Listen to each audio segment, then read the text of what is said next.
everybody wants stage time, and are they really adding value? They're probably getting more out of that. But you reached out and said, hey, I'll do the work no one wants to do. Pick up trash, you name it, I'm there to help. And I think that very humble give of yours is what sort of opened that door.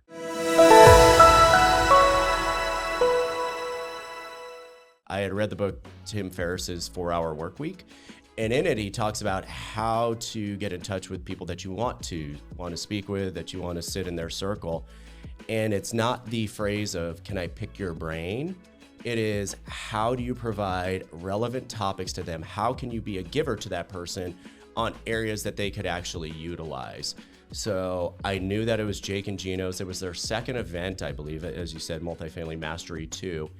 And I knew that they were younger investors, that they were on their way up. They were certainly farther along than I was, but I'd listened to their podcasts and everything. And I could see that having an extra set of hands there would possibly be beneficial for them. I was already an investor. I had some stage time before, but I also wasn't afraid to pick up chairs or pick up trash. So I wanted to offer what I knew they could put me to work for. And that basically led me to you, and then a half-off ticket. So all in all, it was a real win. But from there, we had, me and Chris were sitting there. We got to hang out with Jake and Gino for over an hour and a half at the VIP dinner. We got the longest alone couch time with them. And since then, it just, everything kind of ballooned, because what was it? Maybe, was it a year later, or was it 6 months later that I became a coach for the program? It was pretty soon. Yeah, I think about a year.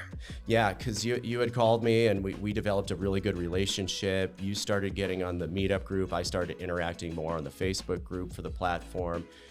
And you started connecting me with other investors and vice versa. I had sent over individuals that were looking to get into the coaching platform. So it really became symbiotic. So it's kind of funny how just putting yourself out there and one random Bigger Pockets post or direct message can actually get you this far. And now we're doing podcasts together. Love it, man. Well, I think it's not just shooting your shot, but it was shooting your shot very strategically, right? Because there's so many people that reach out and say, hey, I'll add value by speaking on stage. Listen, everybody wants stage time, and are they really adding value? They're probably getting more out of that. But you reached out and said, hey, I'll do the work no one wants to do. Pick up trash, you name it, I'm there to help. And I think that very humble give of yours is what sort of opened that door. The seek to serve thing's huge to me, because you were saying before this started about how giddy I am right now, man. It's impossible not to be happy around Josh.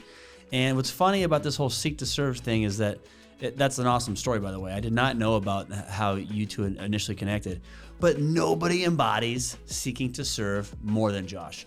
Josh is not only makes me happy, but like I just consistently like feel bad around Josh because he's so kind. He's like, hey man, want me to do your laundry for you, and then I'll fly to El Paso and I can pick you up some coffee. And it's like, dude, this guy's so nice. And the thing about that is that even though I'm obviously joking a little bit, that literally is how anybody's going to succeed. Just recently, we actually interviewed somebody on our show who talks about the importance of compliments. Now, I understand they're a tad bit different, but that positivity, that willingness to say, look, I see you. How can I help? What can I do? How can I be positive is huge. And man, there's nobody who sets a tone on that better than you do. Yeah, well, listen, one thing I think is really important is reading the book, The Go-Giver. And that was a really instrumental book in my journey, because that book really embodies that concept in story form. And then if you can go through and live that in your life, right? If you can give more than you take in every relationship, people are going to have a positive impression of you. And then usually if you need something and you're not doing it, you're not giving to get, you're in a position where you can have those asks, right? Because you've given so freely without keeping tabs.